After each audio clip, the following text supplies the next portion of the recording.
Kana bang usbon lang ang tema, maulang mga points. So ito nang kaya nga naman ko sa una. No? Pero nakita na ko na walay dry kayo ang simbahan. Dili sila excited, no? Nga maminaw nga walay sila learnings nga mahitabo. Diba? So mo na maigsoon nga atiman na feed the flock, no? Teach God's word faithfully, no? Kung unsay gisulti da sa Biblia, sulti diha. Bisag unsay maligsan diha nga mga membro nga maigo matud pa. No? Teach the word of God faithfully. Preach the whole counsel of God. Kinahanglan nga kinatibuk-an gyud nga unsa ang mensahe sa Dios para nato. Di ba? So mo na nga ato ginang i-develop nato, no? So mo na nga namon tay naakaagi mo no sa continuing education, exegesis, hermeneutics, homiletics, sa pag-improve diha sa ato nga pag-mensahe para sa mga membro nato para sila mahimong mutambok, muhamtong, ug bugat ta siya. No? So maghisgot ta sa giving, maghisgot ta sa buluhaton, wa nagireklamo ang mga membro nga naman. Mo-produce naman sila sa insakto tungod kay tambok naman kay sila. Di ba? So magniwang ang atong mga membro kung atong gipakaon, ang atong gibahog dito, balik-balik ra ko. No? O na magsuon kung nimo nang tanawon sa John chapter 21 verse 15 katong si Peter bitaw, no?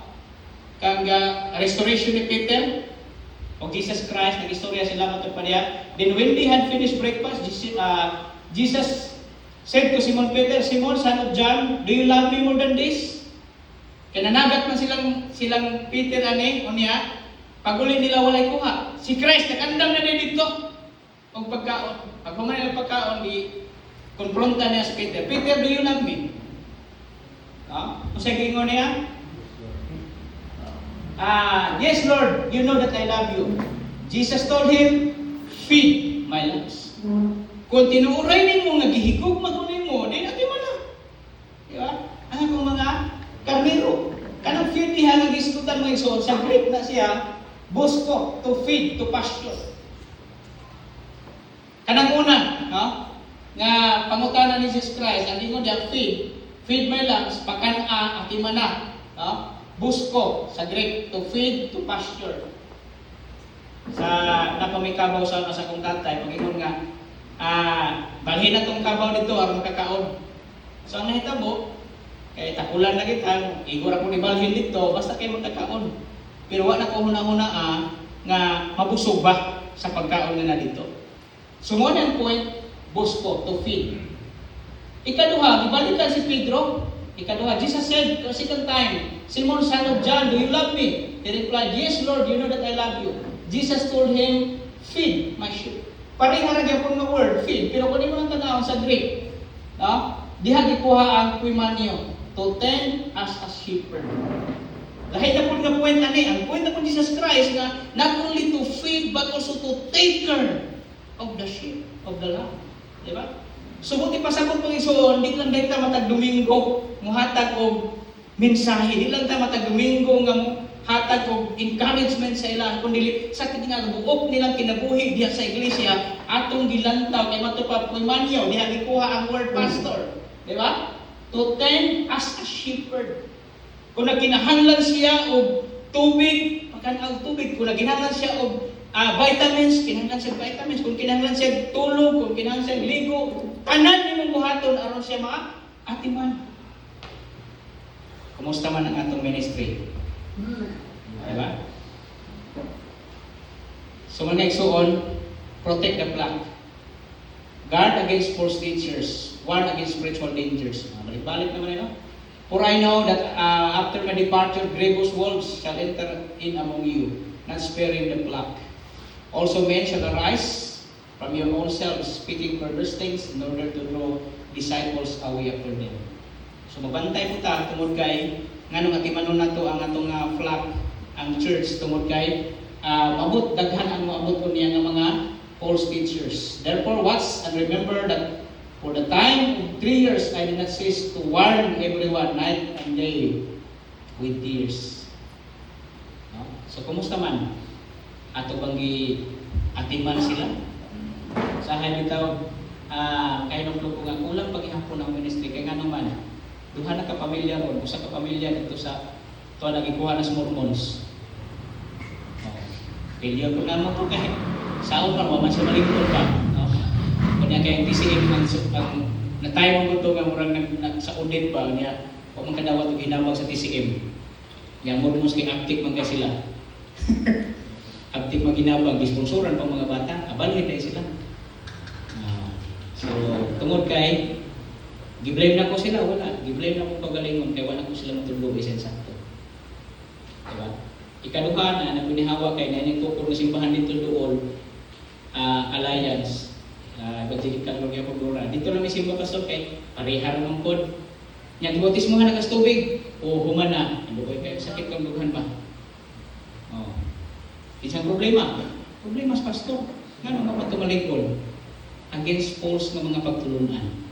Diba? So muna nga, aware na ko karon mas Pastor Gerson, ato ni nga timanon. So muna nga namin siltro dito, kadang ng mga kadang gabi, Martes, Premonitic na Police, Huwebes, Bernes na anay siltro dito nga doctrinal ginaging sinutan para awareness na nga naging kaso na yung mga manghitabo na po, liko na sila. So muna nga itong preparation sa mga false teachers. A faithful shepherd knows the condition of his flock. Number 3, recognize your divine calling. Hinumduman na ito nga diling TCM mo nagpahilunan niya na, no?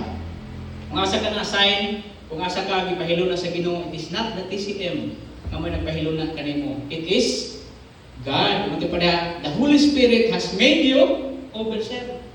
Ang Dios, ang Banal na Espiritu mo nagbutang nimo diha kung asa ka. Diba? So that is why kinahanglan ito ng accountability. As a pastor, as an elder diha ng church, nga naman, it is the Holy Spirit. Dili na tsamba nga naa ka diha ka simbahan, dili na tsamba nga ikaw may na-assign diha, kundi it is the Holy Spirit. Wa mo yung si Paul diha nga, pagkano mo diha ha, kaya kung rabay lang pahilunan nimo, no? Ingon siya diha, it is the Holy Spirit. Make you overseers. So muna nga, kanunay na itong i-recognize, Lord, I will be faithful tungod kay ikaw may nagbutang na ko din eh. Diba? Ako ning buhaton ning buluhaton na tungod kay ikaw mo nagpahinuna din eh. Ikaw mo naghatag na ko din ng authority. Not the things to commission. And not even the church. Diba? So muna mga igsoon nga, i-recognize na to ang gitawag na to nga divine calling. Kaya usahay man good, umuyon na ang TCM mo nagpahiluna, o magka-short na support, TCM mo ibalong masulod. Diba? Kung may untang ang simbahan mo nag-request na to, magka-short ang support, simbahan mo i-blame. Diba? Kanunay na itong i-recognize nga is a divine calling. Amen ba? Ipika na yung tapan din, murag katulgo na. Nga, divine calling ni. Ang Diyos may nagpahilunan na to, diya sa simbahan mo yung suon. Ministry is not merely human appointment. No, natlagi pang assign nga ikaw diha. Pastor Morris, kanunay na ko nang hisgutan na adto na dito. Salamat sa Ginoo kay nisugot. No? Pero kung ipanghambog ang mga dalaga dito, namin yun naman di ay. Ako ngayon na nga, sorry pastor. Nasayo ko sa akong plano. Kung may planong Ginoo. Kaya na may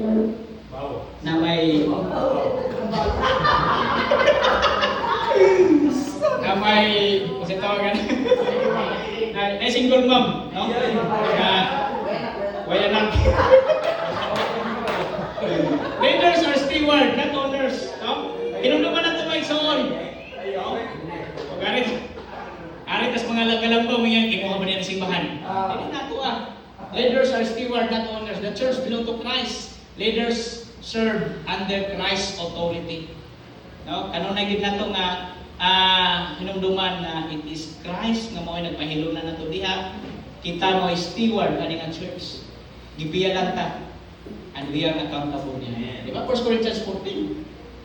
Let the man think of us as minister of Christ and steward of the mysteries of God. And the rest of his sought among steward that one be found faithful. Serve with accountability. One day every shepherd will give an account. Ang igsoon manubag tas Ginoo kung giyon siya nato pagatiman ang atong mga sheep. Di ba? Hebrews chapter 13 verse 17 matubang, obey them that have the rule over you and submit yourselves, for they watch for your soul as they must give an account. Mga igsoon, kung asa taging pahilunan nga simbahan, we will give an account.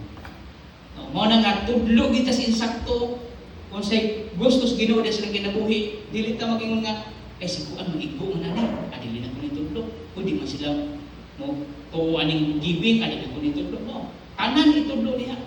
Bisan pang internal security usahay mo nga alanganin mo tanaw tudlo ng internal security. Internal security luwas gid ka bisan usawon, one safe always safe. Uban ato nang itago-tago. Pero dito sa mong doctrinal nga study na mo, ako ginigitudlo sila. Kung tinuod yun mo luwas, magkasala mo, luwas din mo. Di ba? Usahay, taguan mo na ito na, are accountable sa Ginoo niya na. Di ba? 1 Peter chapter 5, verse 2 to 4, be shepherd of the flock that is under your care. Watch it over them. Shepherd of the flock, kung sa asa tayo pahilo na sa Ginoo. Not because you must, but because you are willing. Dili kayo napugusta. Ay, saan man, may choice, dili magiging ko. Di ba? So muna mga igsoon nga mo pa not because you must, but you are willing as God wants you to be, not pursuing this honest gain, but eager to serve. Ayaw pag una-una o pilay mahatag sa simbahan, ayaw pag una-una o pilay masupport sa TCM para sa buluhaton, basta imong ihuna-una nga ikaw gipahiluna sa Ginoo diha, and you are accountable niya na nga mga sheep.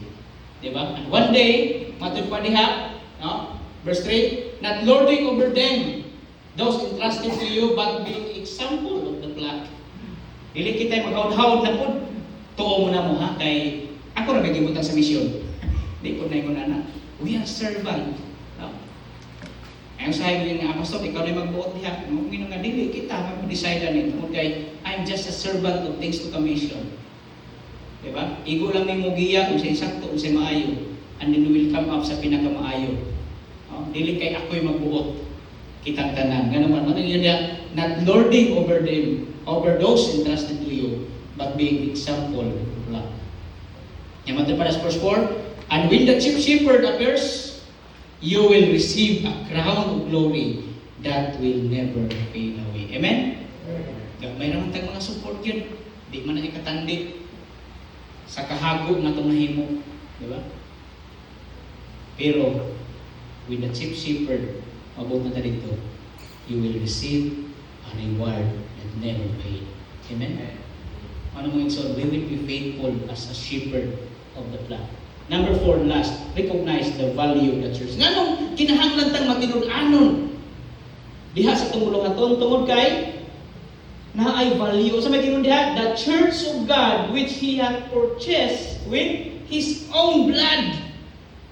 Wow, grabe no. Kanang simbahan din nga itong gidumala diha, gipakamatyan nas Ginoo. Amen? So ayaw na siya ingon nga tagaan lang nimo less nga importance ang church. Ayaw lang na diha nga tagaan lang nimo og part-time nga buluhaton. Nga naman, kanang nga church mga igsoon, purchased by His own blood. Giantusan, gipakamatyan na sa Ginoo. Amen? And we will accountable kay gipiyal nato na ang mga katawan diha sa tong care, diha sa tong kaugalingon. Di ba? So kanon na nga recognize ang value sa church. Pati pa niya, it was purchased by His own blood. The value of something is determined by its purchase price. So kung nato kas mga tinda karon, ang value niya na mailhan sa presyo. Diba? Pabito na nga kung mangita kung mga uring-uring na mga item, kung tanaw na ko nga, ano sa manin? Pila may presyo ani? Mara, barato na siya. So pag ingong barato, presyonoble na, di ba? Di siguro na ginuhin, di mo na mo yung kung nga, mahal-mahal dire. Mangita tag mahal-mahal, nga naman, ang price, maunay mag-determine sa value sa item. Ang price of church, mga igsoon, matod pa, it is the blood of Jesus Christ. Dili ka mahimong pwede nga, sa mga na, marabag, part-time. Marabag ba ito, ako di kumutuwa ng part-time o full-time. Kaysa una pag yun, ang ministry na kumuhin ko nga, ba't ako hukumit og simbahan na full-time? Pero kung trabaho, ba't may part-time? Di ba?